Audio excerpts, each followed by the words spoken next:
Oak bark is one of the, now I'll use this, the bayberry can be used almost line on line with the oak bark. Sometimes it's not quite as potent, so I'll go ahead and we'll talk about oak bark. Now this can be your white oak, it can be your red, it can be the black oak, it can be your scrub oak. It can cover many, many types of oak, but it is always the inner bark. And the inner bark is what we use here with the high potency. And the inner bark is the area of the herb that has held the power and potency of minerals and vitamins that have been stored up. The inner bark was used by Indians hundreds and hundreds of years ago when they had tooth problems. They would take the inner bark of the oak and peel it thin, and they would put it up between the lips and the gums, upper and lower, and those lips and gums would hold the oak bark in, and the teeth would firm up again, and the gums would stop bleeding. These are all old things, but they have been used for centuries, really. Sometimes we have to get a renewal and know why they are so potent and brought back standing again. I'll have to recite, if you don't mind my telling a story once in a while, because over my 40 years, we've had a lot of things happen. And some people say, we would rather you give the formulas right down the line and tell us what to do for thus, thus, and thus. Well, any stupid jerk can go to our books and find the formulas. But once in a while, a story will give us a memory that will hang with us for a while. This particular night, we were going to have our class. By the way, we had a series of classes. We had 13 a week, and we would have the morning, afternoon, and evening in different cities, and we would make the circuit. Oh, we've never had a dull moment, but this particular one was in our Salt Lake herb office, which herb office was on State Street, and it was in an area that most people came to in the daytime because it was rather an unsavory neighborhood at night, and people would go more in groups at night. A woman stepped in, and she had a hat on, she had a muffler wrapped around her face, and a long coat and galoshes, and she was covered with snow from the blizzard, and the light from the street showed the storm blowing in. As she stepped inside, I said, "Ma'am, there's a chair down here in front that's vacant." She was crying, and she just shook her head and stood there. I was talking on astringents, and all of a sudden, I said, "I would like to tell you what to do for pyorrhea."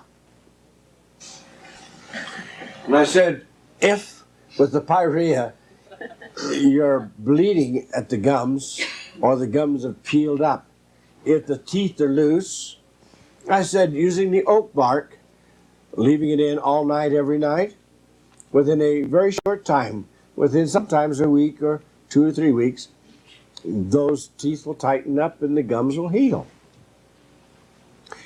And I had no more than finished this and started on my next subject, and the door opened and this woman stepped back out again into the storm. Well, I never thought anything about it. I let it go, and so I finished this class, and 2 weeks later we had a class each week there, and 2 weeks later the storms had abated and it was a pretty decent night, and we had a packed house, and there was a new woman sitting down close to the front here. And I got up to the podium. I used to always stand to do my lectures. 2 hours, 3 hours, 4 hours. I don't anymore. I sit. I'm lazy. And a woman raised her hand and said, "Could I say something, please?" And I said, "Why, yes." She said, "A short time ago, weeks back, I started to notice that my gums were bleeding, and the gums were peeling up, and then my teeth started to get loose." She was in her middle 30s. She had 32 perfect teeth. She didn't have one filling in all of her teeth, but every one of them started to loosen. One of the worst cases of pyorrhea I've ever heard of. Well, she went to her local doctor. They lived in a town hundreds of miles from Salt Lake, several hundred miles, and he looked at her mouth and said, "I have never seen such a case of pyorrhea." He said, "This is the worst I've ever seen." Well, she said, "Just tell me what to do, because surely there's a cure for it. I've got 32 perfect teeth, not a filling in them." I said, "I'm sorry." But he said, "I'm not even qualified to pull them. But this is such a severe case, what will have to be done is that the teeth will have to be pulled after the impression is made, the gums trimmed down, and false teeth put in." And it broke her heart. He said, "I'm not qualified, so I'll send you in to a specialist in Salt Lake City." She said, well, he was a fifth rater, but she knew when he sent me to the specialist would take care of her. So she went into the specialist in Salt Lake City, and he checked her mouth, and he said, "In all my years of practice, I have never seen such a case of pyorrhea. What can be done for it? They can be healed, can it?" And he said, "It cannot be healed. Nothing known in medical science today can take care of a case like this." He said, "I will take the impression today." And he said, "When you come back in 2 weeks, I will have your false teeth made up, uppers and lowers." And he said, "When you come back," he said, "I will pull all 32 teeth, trim the gums, put your false teeth in, and," he said, "then I'll make you some permanent ones later." She said, "I went back to the hotel because it was too late to catch a bus to go to my town. I went back to Hotel Utah. I walked the floors. I didn't want to lose those 32 beautiful teeth." And she said, "I didn't want to even live. But I couldn't sleep, and I was so tired, exhausted, that I just walked back and forth. And finally," she said, "I put on my greatcoat, my scarf around my face so I wouldn't catch more cold in my teeth, or in my mouth, and put on the galoshes, and I decided to go out and walk." And she said, "I walked the streets of Salt Lake. I don't know Salt Lake. But," she said, "I just walked and walked. And I didn't know where I was." And she said, I passed a phone booth, and I thought, well, maybe I'll stay on the street. I can find that phone booth when I come back." And then she saw that there was a big store window with a light around it and the curtain pulled. And she heard someone talking inside. She chilled. And she thought, if I could just step inside and get warm, then I could go to that phone and call a cab and locate my hotel again. And she said, I stepped inside. And as I stepped inside, and you asked me to come up front, and I shook my head, you said, "We will now discuss pyorrhea." She said, "If you had said any other word, I wouldn't have stayed. But pyorrhea, this is my life right now." And I stayed. And when I heard what you told me, she said, all the weight of the world lifted off my shoulders. She said, I knew what to do. So I opened the door, and that was when I saw the door open a second time. And she said, I went up to the phone, called a cab, and got back to my hotel. The next morning, I went to the first health store I could find with oak bark powdered in it, and got some. And I didn't wait till I got home so I could do it 6 nights a week. She said, I put it in right now. And I went out to the bus station to get my ticket. She said, I had to write the message down. And she said, I went on home. And you know, I kept that in 24 hours a day. And when I went back to the dentist in just a few days, I was so amazed. I went back to him, a fifth-rate dentist in my town. He looked and he said, I've never seen anything like this. He said, it's a blessing of God. He said, I've never seen anything like it. He said, I could cancel your appointment to the specialist. But he said, he's got to see this. And so he sent her on into the specialist.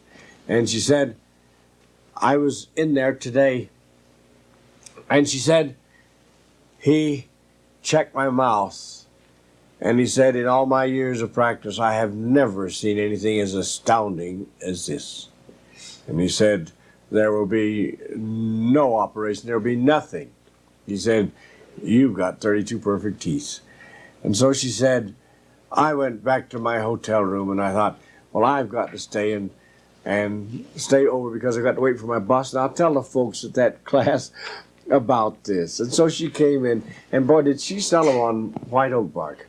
I mean, they were really sold after she got through because she peeled her lips back and showed those beautiful teeth.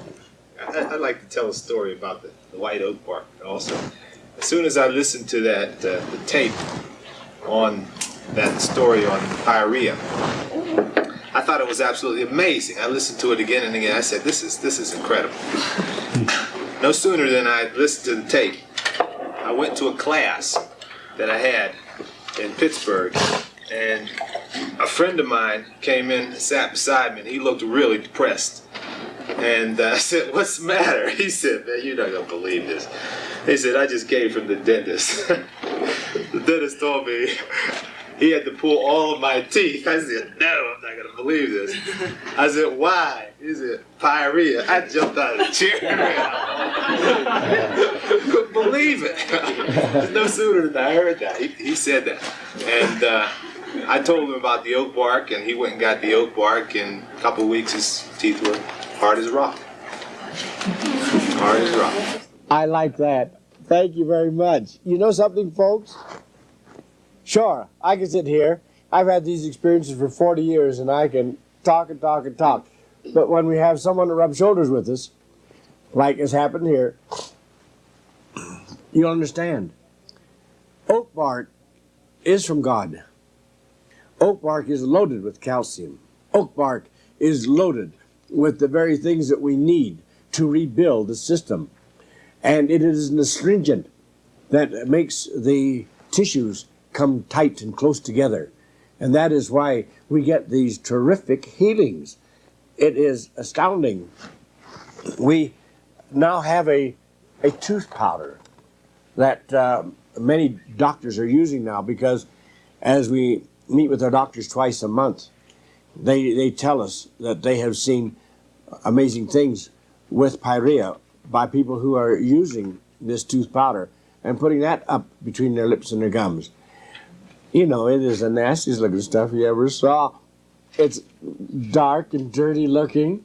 It's got peppermint and got a lot of things in it, which doesn't give it a beautiful white, toothpastey look. But it's a tooth powder that is in it. But it works. And that's the main thing. It works. If these people did not take some kind of calcium later on, would that Pyorrhea come back? If they will take care of their body and go into the fruits, vegetables, grains, nuts, and seeds, the diet that we teach, they will never have problems again. It can be rebuilt. We have seen amazing things. Now, with the tooth powder and with the calcium, they both do the job. The calcium is a little easier to take, but we have had a number of students and a number of our patients who have complained about our calcium. They've actually complained. And I ask them why. What's the trouble? Well, they say we've been using it for a period of time and now the fillings are falling out. Oh, no. One fellow said he lost 5 in a week. The fillings had just fallen out. Well, the price of gold and silver is going at, it pays to hang on to that anyhow. But I've told each of them to look into the mirror and see what's happening. And they take a double mirror and look in. And new enamel is coming in. And when the new enamel comes in, it pushes out the fillings. And it's a new life. It's a new way to go. It's beautiful. What about mercury fillings? Aren't they poisonous to the body? I would just leave not have them. Yes, mercury fillings are dangerous, really.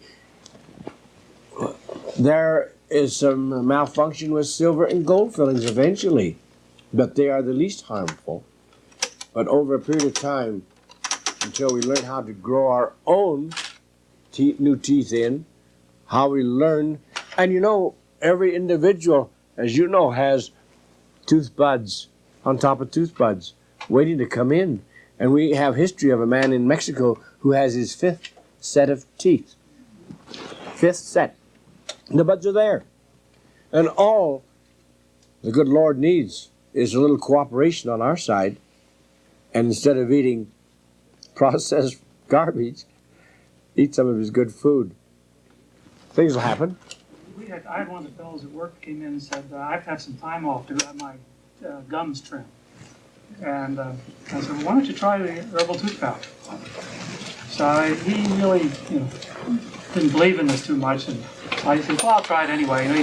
He didn't want to go through that because one of the other fellows did. And about a week later, after he got the herbal tooth powder, he came back and he says, the bleeding has stopped, the gums are starting to heal, and the doctor says, just keep up doing what I'm doing, and I probably won't have to have it done. And he doesn't. That was months ago.